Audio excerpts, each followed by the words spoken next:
It's supper time with Meat and Potatoes, a podcast by Embrace, where your journey is our journey. Assalamu alaikum wa rahmatullahi wa barakatuh. A'udhu billahi minash shaitanir rajim. Qala rabbi sadri wa yassir li amri wa luqtatan min lisani. So we would like to welcome everyone to another episode of Meat and Potatoes, where we just get to the heart of the matter, discussing issues that affect the everyday Muslim. And today, I'm proud and happy to be sitting with my brother in crime, brother Abdur-Rasheed, who's going to give us his conversion story. Assalamu alaikum. How are you? Alhamdulillah. How's your day been? Alhamdulillah. All's good here on the East Coast. And I'm happy to be back with you to enjoy this dinner conversation. Alhamdulillah. Yeah, and that's over this beautiful meal. My name is Rashid. I'm coming to you from Sacramento, and I'm brother Abdur-Rasheed's coming to you from the East Coast. So we've got a national hand reaching out over this plate, and inshallah ta'ala will share with you a beautiful meal. So let's go ahead and let's just jump right into it. So brother Abdur-Rasheed, if you can just give your conversion story, and we'll just talk about that, inshallah. Inshallah. So assalamu alaikum again. I'm Abdur-Rasheed from New York.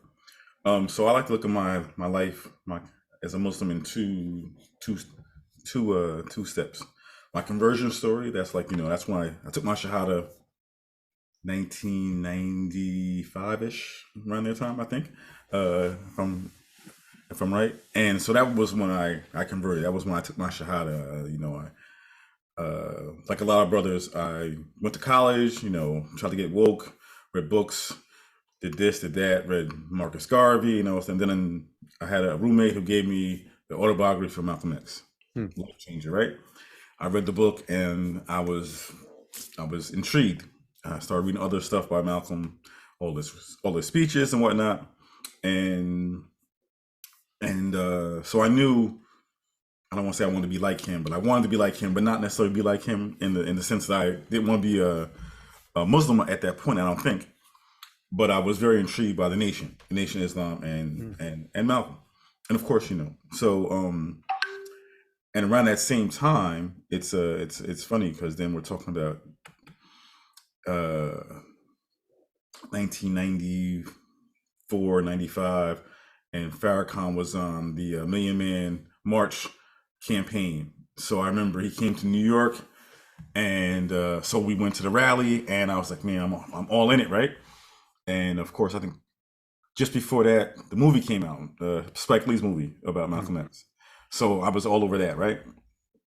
And then shortly after all that, I graduated college. I met my future wife, and I really started getting into learning about real Islam. I mean, I knew the Nation wasn't necessarily a religious group, but more of a political group, and I really wasn't with that. And I, of course, I had a couple issues with Farrakhan and his ideology, and the way he was going around doing stuff, and so I started looking into Islam, and I think the first place I went to was Warthi Muhammad's group, because he was part of the Nation, right? So it was natural that I learned about him, and the first masjid that I went to, that I eventually took my Shahada at, was one of his masjids. It was in Mount Vernon, Masjid Yusuf Shah. It's still open. I haven't been there in a long time, but it's still open. So I went there, and the brothers were great. They were, they were coming from the Nation, so they were like converts, and so it was it was great. It was beautiful. I met a couple of brothers there. I started going to Sunday school, and I started learning. And so I was more intrigued, and my heart, Allah started talking to me, and it made me feel like that's what I wanted to do. So around that time, I was like, okay, so, I learned about the Shahada, and I learned what I needed to do. And after going to Sunday school for about a month or two, my teacher was like, so I've been teaching you how to pray. I've been teaching you these phrases and to help me pray and reciting it in Arabic. And, so it was basically like, so what's stopping you from taking your Shahada? Hmm. And I was like, yeah, I thought to myself, what is stopping me from taking my Shahada? I believe. I feel like I knew a little something. And, but at the same time, I knew if I was going to do it, I wanted to do it the right way. So I wanted to be like, I guess, once again, I wanted to be like Malcolm X. I wanted to be like Muhammad Ali, Kareem Abdul-Jabbar. So I was like, I need to change my name too. And, of course, as an African American, the thing a lot when I was a kid, it's like, that's your government name. That's your government name. What's your government name? What's your government name? And I was like, that's intriguing. And I don't want to have a government name. I want to have my name. You got to put a B in there, government. right. Your government name. So I did a little research on names. And I came up with the name Abdur-Rasheed, and at the same time I was getting married. My wife was like, "Well, if you're going to do it, you need to do it now because I'm not changing my name. I'm going to change it once." And I was like, "I hear you." Yeah. So anyway, so I had my name legally changed from as we went over the previous episode from Anthony Campbell to Abdur-Rasheed, and it was great. I think my life, I was in a community. I think I was being nurtured, and I thought I was learning what I need to do, and I felt, I guess, content. But then things started happening in my life. I started moving around, went from job to job. I went from living in Westchester to the Bronx, then from the Bronx to Long Island, and every stop since then, I just couldn't find a home. So I tried to do it by myself, and my wife's not. She's not Muslim. She didn't convert with me. So it was once again I was like on my own, and so I guess, to use Christian lingo, I guess I backslid a little, right? Okay. So I spent a lot of years,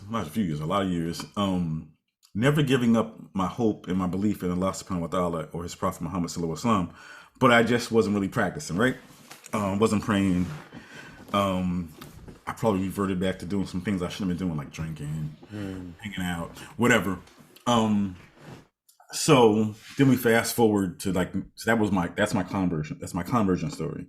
And now my reversion story is now, a few years back, prior to COVID, I just said to myself, it's not that things weren't going right in my life, but I just I felt like something was missing, and I knew what it was. So I said, Rashid, you need to do something to get closer to God. And I really knew what it was. I needed to actually sit down, start reading, and do the things I should have been doing, these last few years while I wasn't doing nothing. Mm-hmm. And that's what I did. So I made a commitment to myself, Rashid, we'll start with the Ramadan, and that was my plan. And then, of course, I had a big plan, and I was going to do all these things, and then COVID happened. And for the first time, I guess for the first time ever, everything was shut down. Like it was as it was crazy. Masjids were closed down. All houses of worship were there, and the biggest thing is that they closed Mecca down. Like I never seen Mecca empty. Never even heard of it empty, especially during Ramadan, right? But so I wasn't gonna be deterred by that. So I said, pick up the Quran, Rashid, and go online, look for. I don't know what I was looking for, but I just started looking for stuff online, and through my search, and I found a lot of people. I mean, Kenneth will find this probably funny. So I think the first person of national prominence I found was Sheikh Omar Suleiman. He was on every night doing 30 for 30 with Sheikh Oduro. Yeah. And I was like, whoa. That brother speaks like he's from New York, and he was. Oduro, he spent a lot of time in New York, and he's we're around the same age. Dare I say I might be a little bit older than he is. But he was talking my lingo. He was talking about hip hop. He was talking about his coming up, and but he was African, and so it was beautiful. So I was like, okay, fine. At least I know. I'm not really. I mean, they're talking about some stuff I probably don't know about, but every night they're gonna be on. I get to listen to these two brothers just go back and forth talking about Ramadan, talking about Islam. It was a beautiful thing. I was like if I ever get a chance to meet either one of them, I'm gonna tell them they saved my spiritual life. Like they gave me the kick in the butt to keep going. Okay. So that was good. So and so for me, it's been on ever since then. I mean, obviously, then I hooked up with Embrace and other people, and so now my journey is just to become a better version of me every day, with the help of other brothers and sisters that I may encounter, and to get to be a better version of myself, and of course to get closer to Allah subhanahu wa ta'ala and his prophet Muhammad sallallahu alaihi wasallam. And so it's a daily minute by minute struggle, right? I'm trying to stay on top of my prayers. I try to read Quran at least a page or two a day in English. And then of course there's all sorts of other things I'm trying to do to better myself, but that is pretty much my little bit of story. Okay. If there's anything else we want to get deeper into, we can do that. But that's that's pretty much it in a nutshell. And that's where I'm at now. Okay, alhamdulillah. Now, I think that's a beautiful story, and it's true, and it's real. And I think some of the struggles that you faced and are still facing, as we all do as Muslims, are still prevalent in your life now. One of the things I think that's beautiful about this is that even though you had taken your shahada and you what you call converted to Islam, you later reverted to Islam. So in that gap, what do you think it was about the deen that still helped you to hold on to that rope? Because you never let go. Allahu Akbar.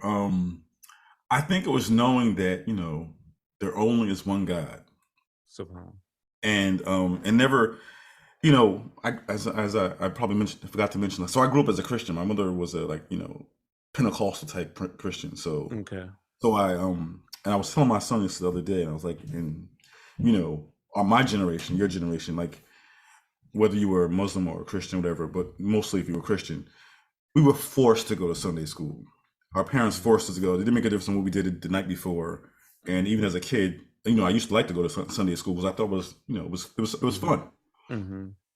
And even in that fun, we got to learn basics about religion. You got to learn about the different prophets in Christianity, which are some of the same prophets we have in Islam.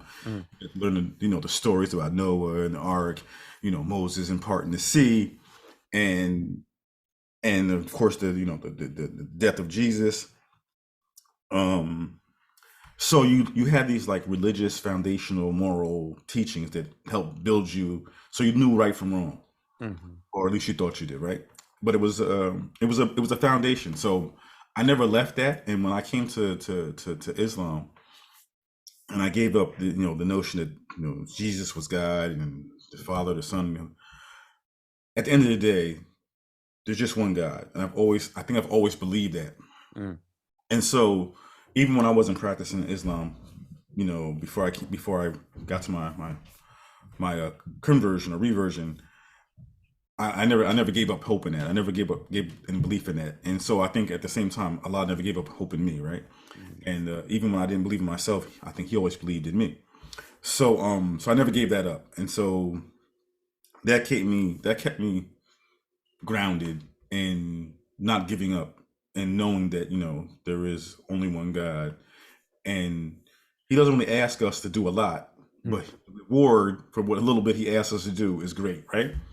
So so that's to answer your question, that's what it was. It was just my belief that there was one God, and that kept me pretty much where I needed to be. SubhanAllah.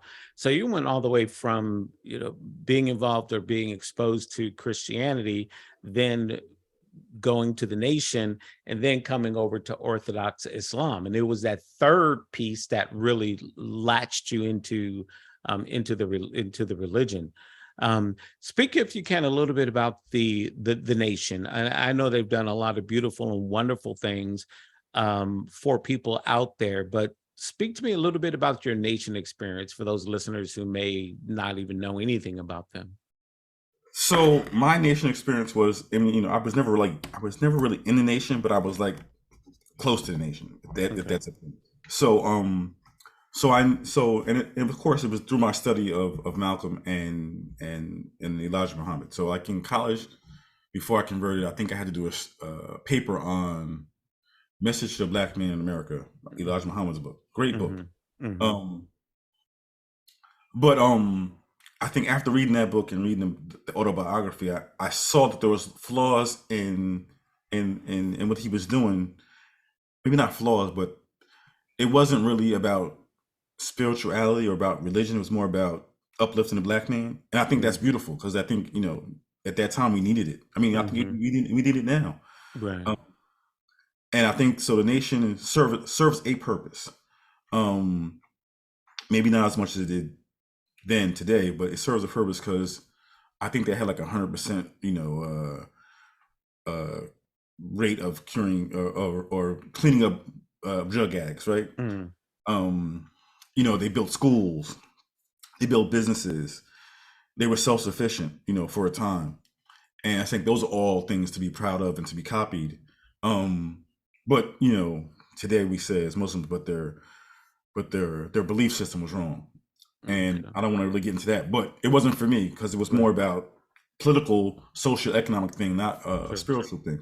And of course, then we get into the whole thing about Elijah Muhammad being a messenger and Prophet Muhammad being God, who gave him the nation, and so that's problematic for me. That was problematic for me. Mm-hmm. And then of course, I think after reading after reading the autobiography, I think I was like most people, was like, yeah, they helped kill Malcolm. That's not. I didn't want to be part of that. Right. Okay. So that's my connection to the nation. So the nation really had a lot of, and from my studying or listening or looking at the nation, it seems like there was a lot of socio-economical things that they did for the black man back then that we really needed to come out of, as black people needed to come out of that social place where we were put. So the nation was really, really good as far as advising that and giving tools for that and getting people and ridding them out of that. My dad is from the nation, and obviously I grew up, so that's our link together. In that my dad was a part of the nation.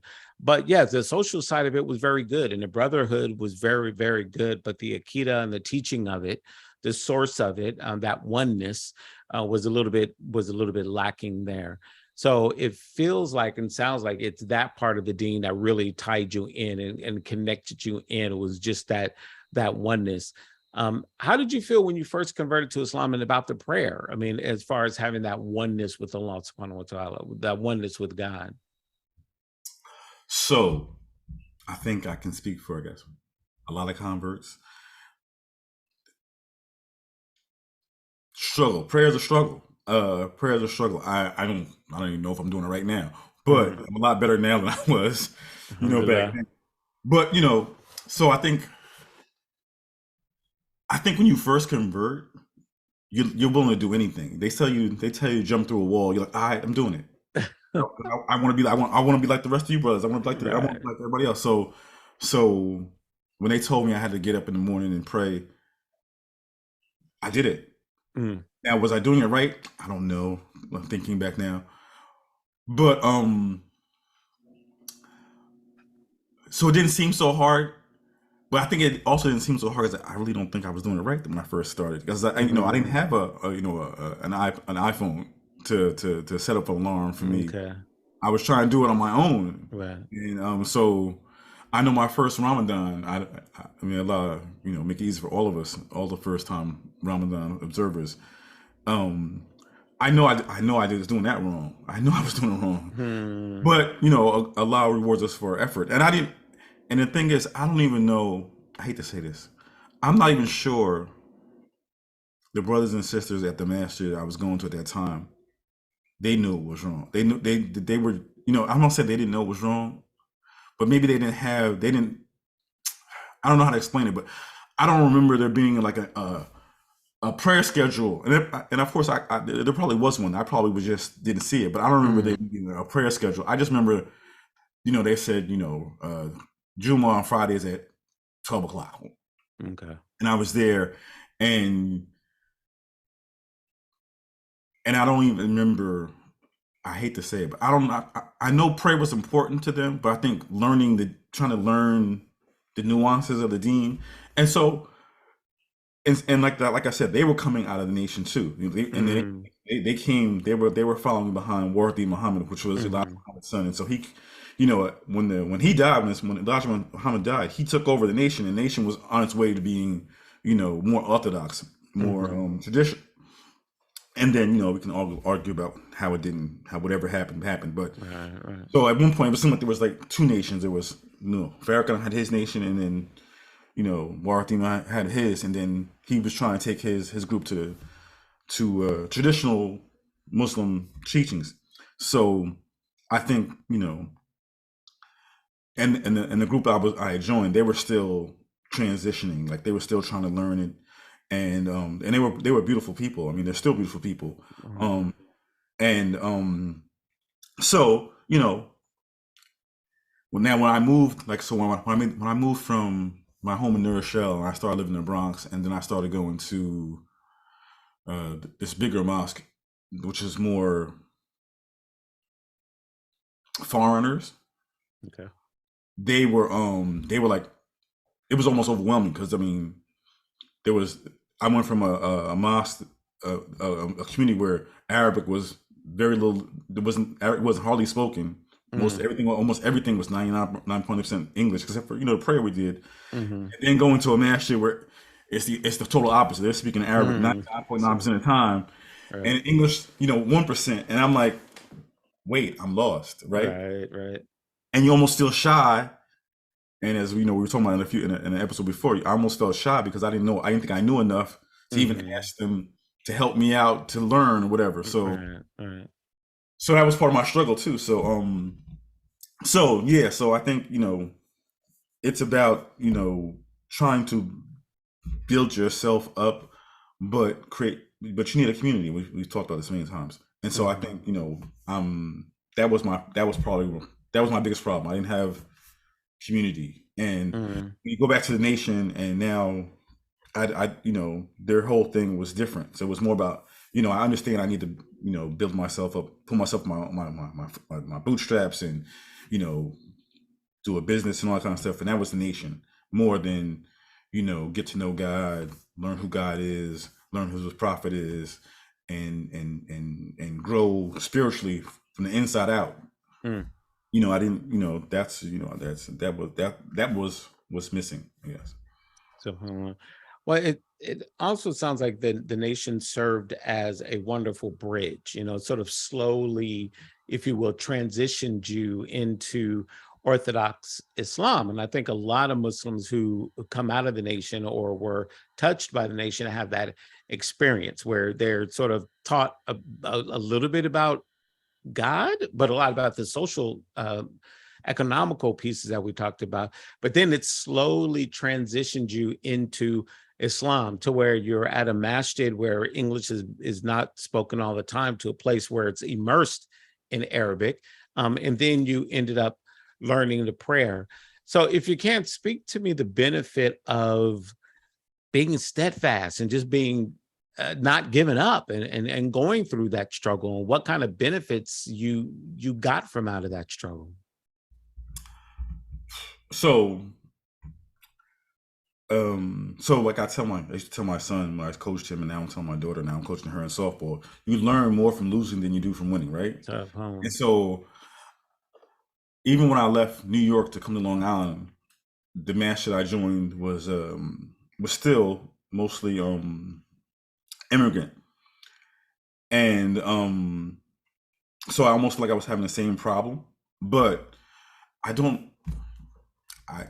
was just a lie. It was just a lie. The lie just made me steadfast, and I never gave up. And there was, I almost gave up, but Allah never gave up on me. So it's hard. It's hard. I don't know what I learned from it. I just learned that, I'm happy that I did. I did persevere, and I did get to where I am now. But it was only by the grace of Allah, the mercy of Allah, that it all happened. Because when I look back now, I could I had opportunity to go other directions, and I might have looked at it. I might have even had a foot going in that other direction, but by Allah's grace, I'm still here. I think at the end of the day, something inside me wanted to learn more, and maybe I was too shy to ask, and maybe I was embarrassed. I don't know. Maybe, and I think a lot of it is you compare yourself to others, like, so, and I don't even know who I was comparing myself to back then. I mean, I guess you just know. I hate to say it, you just know when you're not right? You just know when you're not right. And there was always, and during that time, I just knew that I was good. I wasn't, dealing drugs. I wasn't, I didn't have a trailer load of girls. I mean, I was married. I was married. I am married. And I didn't want to go down those type of roads. I wasn't really respectful to my wife and respectful to myself. And so, yeah, I think it was just a lot. It was just wherever I turned, there he was, and I didn't know it, but I know it now. Alhamdulillah. Well, they say if you walk towards Allah, He'll come running towards you. And it sounds like you just taking those baby steps, even though you didn't necessarily know why, but it was something in your gut, your fitra, your natural nature. Something was pulling you towards right, and you never gave up that push, and you just kept blindly going. And that's one thing that's wonderful about this religion, is that we often won't see a lot of the benefit from what we do until the day of judgment, right? When we stand before God, we just have to have that leap of faith and that blind faith to know that that's gonna be the case later. And what kind of effect did all of this have on your family? Wow. Okay, so I think you might have to ask them. I don't know. Okay. So for me, especially like during COVID, had so much time to do all this reading and searching stuff on the internet, and of course, I had a brief conversation with my wife about, this is what I'm I told her, I plan on getting back into the faith, and I'm gonna start going back to the masjid again, and gonna fast Ramadan and whatever. And I stopped eating pork a long time ago, so we weren't having pork. I mean, she would have it, whatever. And I told my kids, I was like, I'm gonna start praying now, and I'll be praying at home too. And they were like, what? And I was like, I had to explain to them what Islam is, and I was like, if you want to come, you can come, whatever. If you want to learn how to pray, you can learn how to pray, whatever. So they were like, whatever, Dad. Are we still gonna go out and get ice cream? Absolutely. Yeah, we're still gonna hang. We're still gonna hang. Yes, absolutely. Yeah. And of course, I said, if you want to come, you can come, and you don't have to come. I mean, unless you have to come, whichever, whatever. So they were pretty much on board, and as long as it doesn't interfere with them, I guess, doing what they need to do, and us doing what we need to do as a family, we're all good, right? We still go on vacation, like, it's not gonna we can't go on vacation. We still, we go out to dinner, whatever. So I hope they see a change in me. I hope I've changed my behavior around them. And that's why I say you probably need to ask them. So, and they've been supportive. Like I said, the last two Ramadans, for the Eids, they've come hang out with me at the masjid. We went to Brooklyn to hang out with Imam LeBron, and out there. We've been out here. My son and he went on a hiking trip with me with the brothers a few weeks ago, a couple months ago. I try to drop little pearls here and there, and I try to, I bought my girls, it's like I don't want to call it a child's Quran, but it's a Quran for kids. And so, I'm trying to do, dawah at the house. My wife's not really feeling it. I won't say she's not feeling it, but she's, we had a conversation about Jesus and how Muslims and Christians look at Jesus differently. She was like, so y'all don't believe he's God? I'm like, nah, we don't. Right. She's like, well, I don't know, I just can't get over that. And I'm like, okay, all right, let's talk about something else. right. Talk about that common ground, something we have in common, we can agree to. And so, and that was it. And then, and then for me, like, I feel like we talked about in an episode, like, so I've been trying to catch up, quote unquote, catch up on the knowledge that I don't have, that I missed out on. And, and, and so, like, my thing is, if you don't connect yourself to a community, there are things you won't know. Like, I knew there were books about the Prophet Muhammad Sallallahu Alaihi Wasallam, but I didn't know to what extent. Like, I think on Amazon, I bought a book. I can't remember what it is. I might still have it somewhere downloaded. But it wasn't like a serial book. It was like a book somebody else wrote about him. I'm like, and it was hard for me to read. And I was like, this is crazy. But then, when you start reading the Quran, and then, people start dropping hadith on you, you're like, wow, this dude, he went through some stuff. And of course, that's all in the Quran itself. And then you read a seerah, and I think the first seerah book I read was In the Footsteps by, I can't remember, Tariq. I can't remember his name. Anyway, so I read that. I think I might have read it with Embrace, in one of those weekly helikas that we were having during COVID. And Rashid, when I got to, not that I didn't know the end of the story, but when I got to the end of the story and he died, I cried. That's that love. I cried. Yeah. And so I was like, wow, Rashid, why are you crying? You knew how it was going to end, but I cried. And of course, when you read the surah, it's different than somebody telling you about it. You read it for yourself, and you can actually, visualize whatever. And another thing happened to me. We started, a group of us started reading Quran every morning. And we started like either after Ramadan or during Ramadan. I can't remember. And so every morning I used to get up in the morning, we'd read the Quran in English. And I was reading with Imam Lebron and a whole bunch of other brothers that, this leadership group he was trying to put together. And when we got through the end of the Quran, it was so touching. Me and this other brother Michael, like we were almost bawling over Zoom. Like I felt, I don't know, I just felt so connected to them. The other people who were in the group, and then connected to the word, to the word of God. So there's power in that, right? There's healing in that, and of course, these are all cliche things that as a Muslim you hear. There's power and there's healing. There's shifa in the Quran. So you read the Quran, I'm like, wow, this is, and it brings people together. And these, I think we're on like the 9th or 10th reading of the Quran every morning. And of course, we added some other stuff, but I don't know any like born Muslims who do that. I'm sure there are, but I'm just saying there's not a lot of groups out there or people who really read the Quran religiously every day, you should. And we're reading it in English because we're converts and we don't all have a command of the Arabic language. That's my next goal. But, I feel like I understand it 100 times better than I did the first time. I do remember reading it, that first Ramadan. You try to read the whole thing, a little bit, a Juz a night. And I do remember reading it a couple of times. And I got the gist of what I was reading, but now I'm like really understanding what I'm reading, understanding the stories. And so, alhamdulillah, Allah's been good to me. I feel blessed, and it's and this is where I'm at now. So it's just a beautiful thing, not just for me, but for the people I get to meet and talk to, like yourself, and all the brothers that Kenneth and Brother Daniel. And I think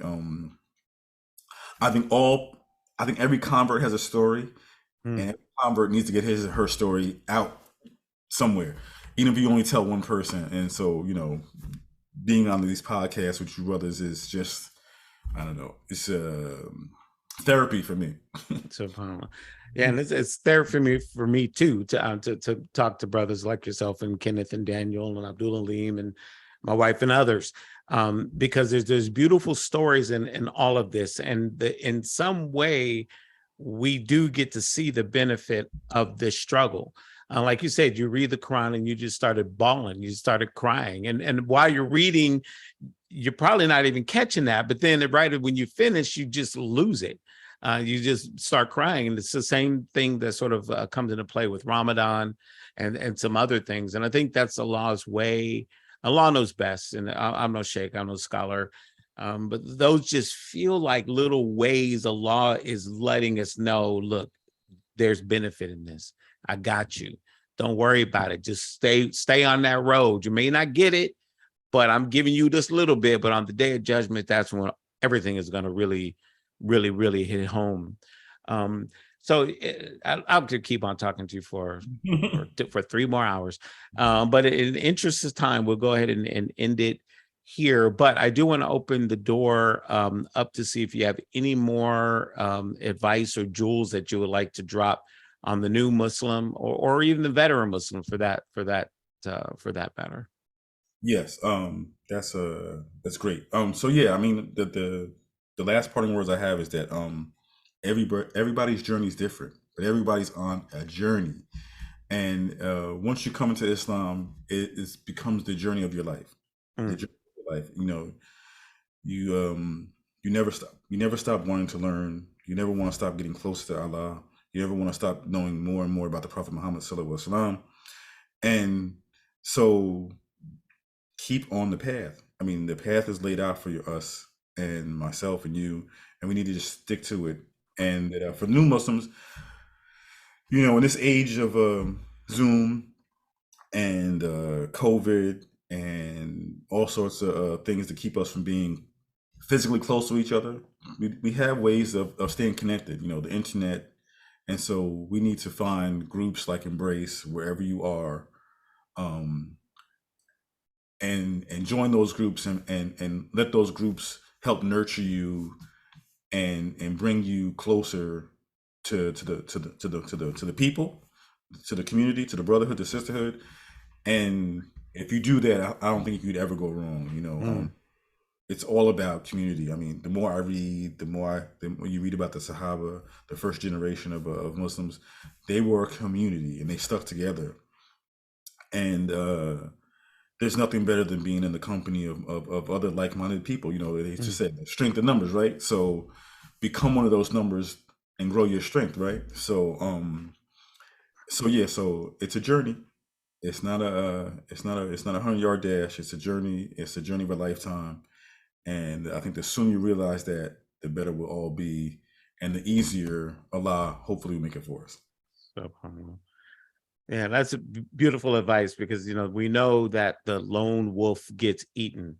So as much as we want to try to spend time alone, that's not the advisable approach. And alhamdulillah, we have the internet, like you touched on. We have the internet now where you can grow and join different chat rooms and blogs and things like that. But we definitely want to be careful and don't want to get caught up in anything that we shouldn't. So establishing yourself with the masjid that's close by, or with a group like Embrace, that's a beautiful thing. And one of the things you touched on that I want to highlight is the backsliding. You mentioned the word backsliding. That's going to happen, and that's real. I mean, it's possible that we're going to take our shahada, and then Shaitan is going to come at you, and he's going to come hard and then consistent every single day. And so there's a chance that we may have that drink again, or smoke that joint again, or be with that girl again, or just do life. You know, it potentially can happen, but I don't want anyone out there to ever feel like because those things happen, that they then just totally give up and walk away from the deen and from the religion. And you may even stop praying, and you may even come back to doing 1 a day or 2 a day. But that's the important part. Just grind it out. Just do whatever little bit that you can. And like I said before, if you walk towards Allah, then he'll come running towards you, and he'll do whatever he's got to do to keep you on this path, because Allah wants to see us be successful. God wants to see us be successful. He doesn't want to see us fail. We're like his little babies, his little kids. You know, we want our babies to be successful. Alhamdulillah. Yes, and I think last thing I'll say is that, you know, like you said, the backsliding part is that you know, it's nothing to ask Allah for forgiveness. Tell Allah, listen, I stumbled, I failed, I slipped up, I had a drink, I did this, I did. Allah will forgive you. You're just gonna ask for the forgiveness. Ask him for the forgiveness. Because Allah is the most merciful God. That's beautiful. Thanks for Alhamdulillah. dropping that piece of jewel at the end of that bean pie, that cheese pie, and a cup of coffee. Alhamdulillah. Absolutely. Mashallah. Well, it's definitely a pleasure and an honor for everyone that's watching and or listening right now. And we'll be dropping informal talks on a regular basis. So please feel free to join in and share this with all of your friends and your family. And please make dua for us, pray for us that we have success and that many people out there are going to be able to benefit from whatever talks we put out there. And if we've said anything good, is from Allah. If I have said anything harmful or wrong, it is from Shaitan and from my own nafs. Subhanaka wa bihamdika ashhadu an la ilaha illa anta astaghfiruka wa atubu ilaik. A'udhu billahi minash shaitanir rajim. Bismillahir rahmanir rahim. Wal 'asr. Inna insana lafi khusr illa alladhina amanu wa amilu salihati wa tawasaw bil haqqi wa tawasaw bis sabr. Assalamu alaikum wa rahmatullahi wa barakatuh. Wa alaikum assalam wa rahmatullahi wa barakatuh. Meat and Potatoes is a podcast by Embrace. Embrace is a comprehensive convert care and empowerment organization dedicated to providing Muslim converts with social and educational spaces that encourage growth, shape their Islamic identity, and equip them with the tools they need for their lifetime journey. To learn more, visit us at www.embracereverts.org.